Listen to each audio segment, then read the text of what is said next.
How to analyse a stock before buying. तो stock को आप जब भी आप उसे खरीदना चाहें या बेचना चाहें तो आपको एक छोटा सा एनालिसिस करना बहुत ज़रूरी होता है स्टॉक के बारे में। तो वो आज इस वीडियो में हम समझेंगे कि आप ये एनालिसिस किस तरीके से कर सकते हैं। ये एनालिसिस करने के लिए आप कोई स्क्रीनर वेबसाइट यूज़ कर सकते हैं। जैसे आप लोगों के सामने मैं ये ScanX यूज़ कर रहा हूँ, जिसका URL है scanx.trade और ये जो है ये धन द्वारा जो है प्रोवाइड किया गया है। तो सबसे पहले आप इसमें अपना अकाउंट बना सकते हैं। मैंने अपना अकाउंट बनाया हुआ है तो इसमें मैं लॉगिन कर लेता हूँ। तो मैं यहाँ पे लॉगिन पे क्लिक करता हूँ और यदि आप धन के यूज़र हैं तो आप इसमें सीधा स्कैन करके आप लॉगिन कर सकते हैं। तो मैंने ये स्कैन कर लिया है और ये इसमें मैं लॉगिन कर गया हूँ। एग्जाम्पल के लिए मान लीजिए कि मैं कोई कंपनी में इन्वेस्ट करना चाहता हूँ और उसका एनालिसिस करना चाहता हूँ। तो कुछ कंपनी आपके पास यहाँ नीचे लिखी है। जैसे एग्जाम्पल के लिए मान लीजिए मैं यहाँ पे जो है टाइटन का एनालिसिस करना चाहता हूँ। ये आपको बता दूँ, मैं ये सिर्फ एग्जाम्पल के लिए मैं आपके सामने टाइटन ले रहा हूँ, कोई रिकमेंडेशन वगैरह कुछ नहीं है। तो यहाँ पे आप ये देख पाएंगे कि ये कंपनी का नाम है और इस समय ये क्या प्राइस चल रहा है और ये प्राइस आपके सामने लाइव अपडेट हो रहा है। तो ये एक जो ScanX का मेन फीचर है वो यह कि आपको एकदम लाइव अपडेट मिल जाता है। और इसमें जो क्या क्या चीज़ें आपको देखने की हैं वो मेन जो चीज़ें हैं वो पहले आपके यहाँ पे आपके सामने जो है वो लिखा हुआ है। पहली बात तो ये किस इंडस्ट्री में है और क्या सेक्टर है। तो जैसा आप सब जानते हैं कि ये ज्वेलरी इंडस्ट्री में है। तो जब कंपनी का एनालिसिस करते हैं तो हम सबसे पहले जो है वो हम कंपनी को देखते हैं, फिर उसके जो है दूसरे जो कंपटीटर्स हैं उनको देखते हैं और फिर हम उसका सेक्टर एनालिसिस करते हैं। तो यहाँ पे हम देखेंगे कि ये दोनों हम जो है वो कैसे कर सकते हैं। तो सबसे पहले हम देखते हैं कि भाई इसका मार्केट कैपिटलाइजेशन कितना है। तो इसका मार्केट कैपिटलाइजेशन है 3 लाख करोड़। यदि हम इनको इसके पीयर से कंपेयर करें, जो मतलब दूसरी कंपनीज हैं, अगर हम उन पे जाएं तो आप देखेंगे कि ये आपके सामने जो है पीयर कंपैरिजन है। पीयर कंपैरिजन मतलब इनके कंपटीशन में कौन कौन सी कंपनीज हैं उनसे यदि हम यहाँ पे जो है देखें तो आप देखेंगे कि ये टाइटन है, इससे compete करता है कल्याण। यहाँ पे सभी डायरेक्ट कंपटीटर नहीं होंगे, जैसे राजेश एक्सपोर्ट डायरेक्ट कंपटीटर नहीं है। तो ये आपको पता होना चाहिए कौन से हैं। जैसे सेनको गोल्ड डायरेक्ट कंपटीटर है, फिर ये है पीसी है। तो ये सारे जो हैं ये भी डायरेक्ट कंपटीटर है। तो बहुत सारे डायरेक्ट कंपटीटर्स हैं।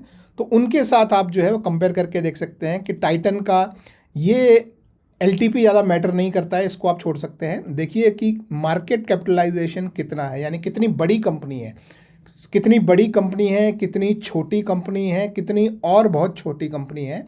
तो जितनी ज़्यादा बड़ी कंपनी होगी आपको थोड़ा सा प्राइस में स्टेबिलिटी मिलता है। पहली बात तो ये, तो जो बड़ी कंपनीज होती हैं उनका प्राइस धीरे मूव होता है अप डाउन, लेकिन स्टेबिलिटी आपको जो है वो प्राइस में मिलती है। तो पहली बात तो ये आपको देखना है। और दूसरा होता है इनका PE रेशो। PE मतलब होता है प्राइस टू अर्निंग रेशो। यानी कि आपका जो शेयर का जो प्राइस है, इस प्राइस के ऊपर यानी 3,463 रुपए पे कंपनी कितना पैसा आपको जो है वो रिटर्न कर रही है। तो यानी अब कितना मल्टीपल आप जो है वो इस कंपनी के लिए दे रहे हैं, ये यहाँ पे दिखाई देता है। तो ये आपको यहाँ पे जो है मेन ओवरव्यू में भी आपको यहाँ पे ये दिखाई देगा PE रेशो। तो आपका जो पर शेयर अर्निंग है जो कि यहाँ पे आपको EPS में दिखाई देगा, देखिए ये यहाँ पे, तो लगभग 40 रुपये पर शेयर पे आपका ईयरली अर्निंग है। यानी आपको 3,460 रुपये के आसपास आपका एक शेयर है और उस पर आप हर साल जो है वो लगभग 40 रुपये आप उस पर कंपनी कमाती है। तो कंपनी का PE रेशो जो है वो इन दोनों का जो है this number divide by this number comes to this number. ये PE रेशो यदि आप आपस में कंपेयर करके पीयर कंपैरिजन करेंगे तो यहाँ से आपको पता लगेगा कि कौन सी कंपनी कितनी महंगी है, कौन सी कंपनी कितनी सस्ती है। तो आप देख सकते हैं कि इसमें आपको सेनको गोल्ड थोड़ी सस्ती दिखेगी, टाइटन थोड़ी महंगी दिखेगी और कल्याण उससे भी महंगी दिखेगी। अब ये अपने आप में अकेला नंबर अगर आप देखेंगे तो वो भी ज़्यादा यूज़फुल नहीं है। तो इसमें आपको 2 चीज़ें और देखनी होती है कि एक कंपनी का रेवेन्यू किस स्पीड से ईयर ओवर ईयर, मतलब एक साल से दूसरे साल के बीच में रेवेन्यू कितने स्पीड से ग्रो हो रहा है, इस पर भी आपको जो है नज़र डालनी पड़ेगी। तो आप देखेंगे कि ये इसमें सबसे ज़्यादा तेज़ी से जो है वो कल्याण ज्वेलर्स का रेवेन्यू ग्रो हो रहा है, तो उसका PE भी थोड़ा ज़्यादा है, तो फेयर है।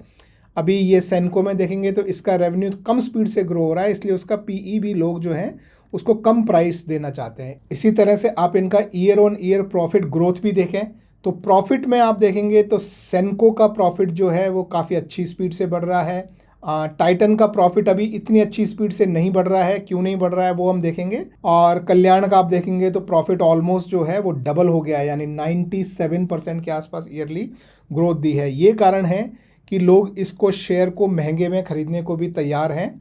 और ये अभी आधे रेट में नहीं बोलेंगे, लेकिन जितने का कल्याण है उसके हाफ से भी कम जो है वो वैल्यूएशन पे सेनको ट्रेड कर रहा है, क्योंकि इसका प्रॉफिट ग्रोथ भी जो है कम है। तो ये जो है ये सेकंड चीज़ आपको यहाँ पे जो है देखनी ज़रूरी होती है।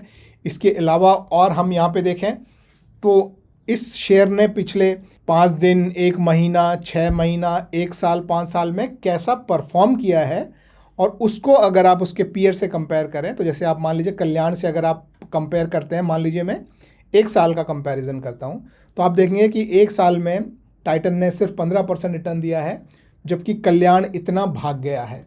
तो इसके बेसिस पे भी आप देख सकते हैं कि अगर आप मोमेंटम साइड में अगर आप जाना चाहें तो जो बहुत फास्ट ग्रोथ दिखा रहा है आप उसकी तरफ जा सकते हैं, या स्टेबिलिटी की तरफ जाना चाहें तो इस तरह के में जा सकते हैं जहाँ पे 15% ईयर ऑन ईयर आपको मिल रहा है। अभी ये तो हो गया पीएस के साथ कंपैरिजन। जैसे मैं दूसरा यहाँ पे मैं सेनको के साथ भी मैं कंपेयर कर देता हूँ, तो ये येलो वाला सेनको है और ये ब्लू वाला जो है टाइटन है। इसी में आप इसको जो है वो इंडेक्स के साथ भी कंपेयर कर सकते हैं। मान लीजिए आप इसको निफ्टी 50 से कंपेयर करना चाहें तो 1 साल में निफ्टी 50 ने कितना परफॉर्म किया है और इसने कितना परफॉर्म किया, और उनके रिटर्न जो हैं, जैसे अगर मान लीजिए मैं यहाँ पे मैं दोबारा से मैं जाता हूँ पीयर्स में, और मैं यहाँ पे कल्याण जी को भी ले लेता हूँ और सेनको को भी ले लेता हूँ और लेट्स से पीसी ज्वेलर भी ले लेता हूँ। अब इनका मैं देख सकता हूँ कि इन्वेस्टमेंट में कितने रिटर्न इन्होंने दिए हैं। 5 दिन में कितने दिए हैं, यहाँ पे 1 महीने में कितने दिए हैं, 6 महीने में कितने दिए हैं, तो सारे रिटर्न आप जो हैं वो यहाँ पे देख सकते हैं। That is a second thing. अब ग्रोथ रेट जो है वो कंपनी का किस तरह से है वो आप यहाँ पे देख सकते हैं। तो ये ईयर ऑन ईयर जो है ग्रोथ है। आप चाहें तो इसे क्वार्टरली भी देख सकते हैं, 1 ईयरली भी, या 3 इयर्स या 5 इयर्स का भी देख सकते हैं। जो भी आपको इसमें ठीक लगे वो आप देख सकते हैं। तो अभी मैं 1 साल का ग्रोथ देख रहा हूँ, तो 1 साल का ग्रोथ ये है, कैश फ्लो में कितना चेंज हुआ है, रिटर्न ऑन इक्विटी कितना है। ये दोस्तों बहुत इंपॉर्टेंट फैक्टर होता है। 2 चीज़ें जो है वो ध्यान रखा है, एक रिटर्न ऑन इक्विटी और एक रिटर्न ऑन कैपिटल एम्प्लॉयड। ये दोनों जो है ये बहुत इंपॉर्टेंट फैक्टर हैं। और ये आप ऐसा समझ लीजिए कि ये अगर 20 से ज़्यादा है, या फिर मतलब नॉर्मली अगर हायर साइड है कैपिटल एम्प्लॉयड भी और आरओई भी, ये हायर साइड है तो अच्छा है। तो आप इनको आपस में जो है अपने पीएस के साथ भी कंपेयर करके देख सकते हैं। और यहाँ पे आपको इबिडा का मार्जिन इस बार जो है वो नेगेटिव रहा है। तो ये सारी भी चीज़ें हम यहाँ देख सकते हैं। अगर आपको क्वार्टर ऑन क्वार्टर देखना है तो ये क्यू ऑन क्यू पे आप क्लिक करके और ये नंबर देख सकते हैं। आप 3 साल का देखना चाहें, 5 साल का देखना चाहें, तो ये सारे नंबर्स जो हैं वो आप यहाँ पे देख सकते हैं।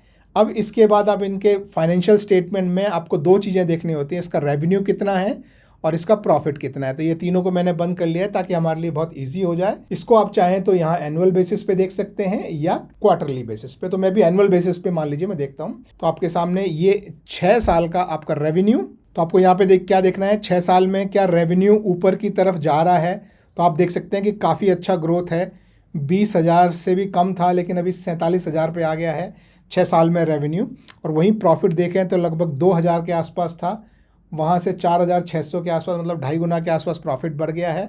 और अर्निंग पर शेयर, यानी पर शेयर पे आपकी कितनी अर्निंग हो रही है, वो 15 रुपये से बढ़ के 40 रुपये पे आ गई है। तो सिर्फ ये इस इंक्रीज़ की वजह से जो है वो इस समय से इस समय तक प्राइस में लगभग 2.5 गुना का यानी अप्रॉक्सीमेटली 2.5x का ग्रोथ प्राइस में आना चाहिए। अगर प्राइस में उतना ग्रोथ नहीं आया है तो यानी कि अभी ग्रोथ के चांसेस हैं। तो ये जो है ये चीज़ आपको यहाँ से पता लगती है। बैलेंस शीट में टोटल एसेट्स और टोटल लायबिलिटीज़ होती हैं, दोनों नॉर्मली जो है वो टाइम के साथ बढ़ती हैं। तो टोटल एसेट्स आप देख सकते हैं 11,000 करोड़ से 32,000 करोड़ हो गया है, और लायबिलिटीज़ उस स्पीड से नहीं बढ़नी चाहिए, तो 5,000 करोड़ से 18 करोड़ है। और इन दोनों का जो डिफरेंस होता है वो हमारी टोटल इक्विटी होती है। तो ये टोटल इक्विटी का जो नंबर है ये आपके इसमें हमेशा जो है वो बढ़ता नज़र आना चाहिए। यानी कि जिस स्पीड से आपके एसेट्स बढ़ रहे हैं उस स्पीड से आपकी लायबिलिटी नहीं बढ़नी चाहिए, अदरवाइज़ ये नंबर जो है ये कांस्टेंट हो जाएगा। तो यहाँ आप देख सकते हैं कि 6,000, 6,800, 7,500, 9,300, 12,000 और 14,400। तो यानी कि कंपनी जो है वो अपने एसेट्स ज़्यादा स्पीड से बढ़ा रही है और लायबिलिटीज़ कम स्पीड से बढ़ा रही है, तो ये एक जो है वो अच्छी बात मानी जाती है। ये आप देख सकते हैं बेसिकली इन 3 चीज़ों से बैलेंस शीट में। अब हम नीचे आते हैं नेक्स्ट सेक्शन में, जो है कैश फ्लो। कैश फ्लो क्या दिखाता है? कैश फ्लो सिंपली दिखाता है कि कंपनी में कहाँ से आपके कैश आ रहा है और कहाँ पे कैश जो है वो खर्च हो रहा है। बस सिर्फ इतनी बात आपको इसमें ये देखनी है, और आपको देखना ये है कि सही जगह से आ रहा हो और सही जगह पे खर्च हो रहा हो। तो इसमें आपको 3 चीज़ें होती है। देखो, पहली बात तो फाइनेंसिंग एक्टिविटी, ये होता है जैसे कंपनी ने या तो लोन लिया है या लोन दिया है वो वाला। फिर होता है ऑपरेटिंग एक्टिविटीज़, यानी ये जो कंपनी जो काम करती है, जैसे कि ये ज्वेलरी बेचने का जो काम है, वो उसके ऑपरेशन से जो पैसा आया है वो ऑपरेटिंग उसमें दिखता है। और इन्वेस्टिंग वाला जो पैसा है वो कंपनी ने कहीं इन्वेस्टमेंट किया है, चाहे वो कैपिटल लगाया हो कंपनी में, तो इसमें मतलब पैसा आया है या गया है, ये थर्ड सेक्शन होता है। तो मान लीजिए जैसे मैं ये 2024 का यहाँ मैं एनालिसिस करता हूँ, तो ये बोल रही है कि कंपनी ने लगभग 2757 जो है वो इनको फाइनेंसिंग एक्टिविटीज़ से इनके पास पैसा आया है, और ऑपरेटिंग एक्टिविटीज़ से 2000 का पैसा आया है, और ये पैसा जो है वो इन्होंने खर्च किया है इन्वेस्टिंग एक्टिविटीज़ में। तो मतलब इन्होंने लोन से पैसा उठाया है, पैसा इनको जो है वो अपनी ज्वेलरी बेच के भी आया है, और उन दोनों को मिला के उन्होंने नए इन्वेस्टमेंट किए हैं। ये इन्वेस्टमेंट हो सकता है उन्होंने किसी नए एक्विजिशन के लिए किया है, जैसे यहाँ एक्चुअली इस केस में सबको पता होगा कि इन्होंने एक बड़ा एक्विजिशन किया था, तो ये उसमें पैसा खर्च हुआ है। तो यहाँ पे आपको बताता है कि कहाँ से पैसा आया है, ये लोन या फाइनेंसिंग से आया है, ये इनके ऑपरेशन से आया है, और कहाँ खर्च हुआ है। तो ये जो चीज़ें हैं ये आपको हर साल में बताएंगी कि पैसा कहाँ आ रहा है, कहाँ खर्च हो रहा है। तो इस पे आपको जो है नज़र रखनी है। कई बार कंपनीज इसमें इंपॉर्टेंट चीज़ ध्यान रखने वाली क्या होती है कि कई कंपनीज जो हैं वो पैसा बहुत बना रही होती हैं, पर कैश उनके पास नहीं आ रहा होता है। तो वो अपने को ध्यान में रखना है कि नेट कैश फ्लो जो है वो नॉर्मली पॉजिटिव साइड चलना चाहिए, ये आप ध्यान रखें, ठीक है। सो ये है नेक्स्ट चीज़। फिर इसके बाद जो है वो है आपका शेयर होल्डिंग पैटर्न। यहाँ आपको देखना है कि प्रमोटर कहीं अपना शेयर बेच तो नहीं रहे हैं, तो आप देख सकते हैं कंसिस्टेंट है। एफआईआईज अपने शेयर को क्या कर रहे हैं, बढ़ा रहे हैं, कम कर रहे हैं, या उतना पकड़ के बैठे हैं। डीआईआईज क्या कर रहे हैं, उसमें क्या गवर्नमेंट का कोई हिस्सा है या पब्लिक उसमें यानी रिटेल क्या कर रहा है। तो ये सारी चीज़ें भी आप इसमें देख सकते हैं। आप इन सारे फील्ड्स में ये नीचे देखिए, ये शो परसेंट चेंज करके ये एक चेक मार्क्स होता है, तो वो आपको ये सारी चीज़ें जो है परसेंटेज में दिखा देता है। ऐसे ऊपर वाले में भी अगर आप ये सारी चीज़ें जो परसेंटेज में देखना चाहें तो ये शो परसेंट चेंज वाला जो है ये फील्ड आप लगा सकते हैं। तो इससे आपको जो है बेसिकली क्या पता लगता है कि एफआईआईज और डीआईआईज यानी कि जो स्मार्ट मनी है वो कहाँ जा रही है आजकल, ये आपको यहाँ से पता लगता है। बाकी इसके बाद पीयर कंपैरिजन हमने देख ही लिया। पीयर कंपैरिजन में 3 चीज़ें मैंने बताई, PE, year on year revenue growth, और year on year profit growth. आपको किसी भी कंपनी का उनके कंपटीटर्स के साथ आपको कंपेयर करना है, और उनके क्या क्या जो कॉर्पोरेट एक्शंस हैं, कोई बोनस इशू हुआ है, डिविडेंड हुआ है, वो सारा आपको यहाँ पे जो है वो दिखता है। और कुछ टेक्निकल इंडिकेटर्स भी जो हैं वो कितने इंडिकेटर्स बियरिश हैं, कितने न्यूट्रल हैं, कितने बुलिश हैं, वो आप यहाँ पे देख सकते हैं। और इन सब एनालिसिस के बाद आप अपने आप डिसाइड कर सकते हैं कि आपको क्या इस कंपनी में पैसा इन्वेस्ट करना चाहिए या नहीं करना चाहिए। तो आई होप दोस्तों ये वीडियो आपको हेल्पफुल रहा हो तो थम्स अप दीजिएगा। Thank you very much, have a good day, bye bye.